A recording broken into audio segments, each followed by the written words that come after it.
Hey there. Let me share something fascinating about the hidden meanings behind our alphabet. A theory that goes deeper than you might imagine. Picture this. The very first mark ever written wasn't a letter, but a simple dot.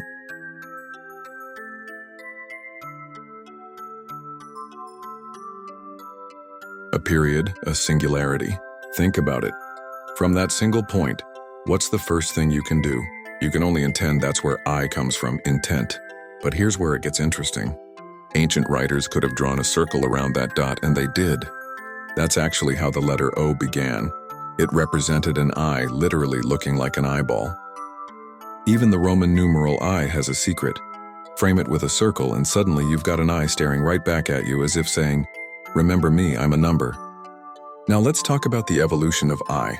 Capital I represents pure intent, while its lowercase buddy I symbolizes creation. When you understand this, you can see how tu becomes amplification of intent. And here's the mind blower. If you converge those lines and connect them below, you get the letter A. A capital A is essentially an amplified system that's self-aware, while lowercase a is just a system that can be influenced. Moving on to B, it's about understanding how intent can be bent by our subconscious mind. Capital B is like saying, "Trust me, I'm consciously managing my subconscious."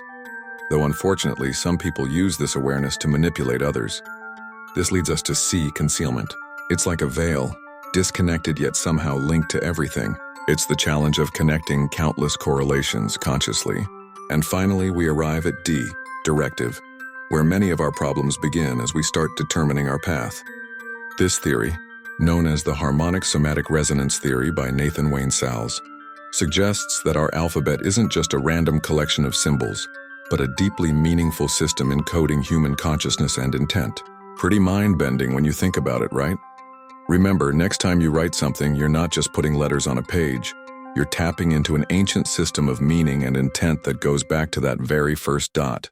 Every time you consciously think something, you add to the superposition of futures. So make sure your thoughts are pure. Or elevate and don't have thoughts, just constantly think and don't allow yourself to think that way. And if you have trouble doing that, then write what it is you want the future to be. Make sure to do it in a way that makes sense to you. The power of what could be is extremely significant. Imagine if you thought, "I could be rich," and instead of thinking about how or trying to determine it, you just knew you could be. That's the first part of magic. Next thing you know, you realize what you say is what you know. And that's different from what you understand, which is why we invented logic, basically.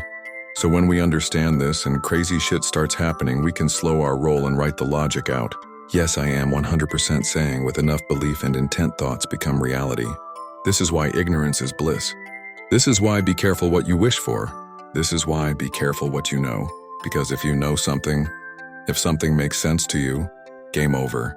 This is why I started this journey with the intent to understand. And I will on purpose never understand anything ever again forever. Oh yeah, I'm also immortal, but see, just to clarify, I understand my framework. The way I make sounds sound harmonic and somatic and resonant. They sound, feel, and repeat with a pulse. The blur misconceptions and reveal truth in a way that opens infinite possibilities. They tend to differ and be more accurate than current understanding. The projection isn't intending to absolve, belittle, correct, direct, evoke, frame, or any other letter. Is anyone still here? Am I real? Does it matter? How do you know? And how do you know that's true? And what makes you so sure? And did you do that yourself? And if not, then how do you know? If so, are you sure your measurements made sense? You should probably check again. Also, the unlikely tends to actually be the most likely, and is currently constantly overlooked, leading to thousands of deaths every year. Pay attention. Don't believe anything you don't understand. Don't accept what they say as concrete. No one knows anything for certain. Not even that everyone has to die or that people can't be brought back to life. Anything could, and if not, then I don't understand.